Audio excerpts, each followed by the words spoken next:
One of the most important things we've done here at Gallup this year is to pioneer a new measure of what Republicans think about their candidates. That's what we call our positive intensity score, which is the percent of Republicans who recognize a candidate who have a strongly favorable opinion minus the percent who have a strongly unfavorable opinion. It's a measure, in other words, of the intensity with which Republicans view their candidates and possible candidates. Boy, have these numbers changed over time. It's given us a really interesting picture of how the fortunes of Republican candidates have waxed and waned. Let's look at our most recent update. First of all, Herman Cain dropping. At one point, Cain had a 34 positive intensity score. That's the highest we've measured all year for any candidate. But after his troubles started, related to allegations of sexual harassment when he was head of the National Restaurant Association here in Washington, his score started to drop.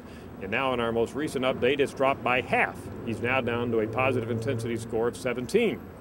Rick Perry, governor of Texas, same fate. At one point, not so long ago, look at those numbers in front of you there. Rick Perry was up to a 25 positive intensity score. Then he began debating.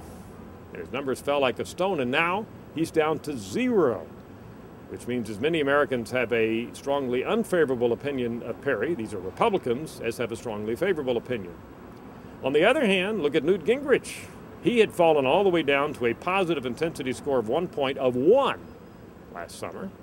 Now he's starting on his way back up, and he's gained to 17 now, tying him with Herman Cain for the highest score of any candidate we look at.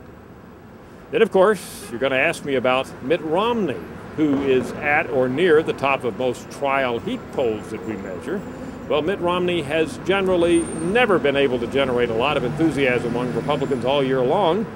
That means although Republicans tend to like Mitt Romney, have a favorable opinion, when our interviewers press them and say, is that a strongly favorable opinion?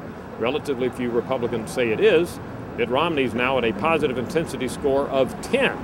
Which is slightly lower than where he has been, and again underscores the fact that while Romney may be seen by many Americans, many Republicans as a matter of fact, as the front runner for the nomination, he simply doesn't generate a lot of positive intensity from Republicans across the country. I'm Dr. Frank Newport, Gallup Editor-in-Chief.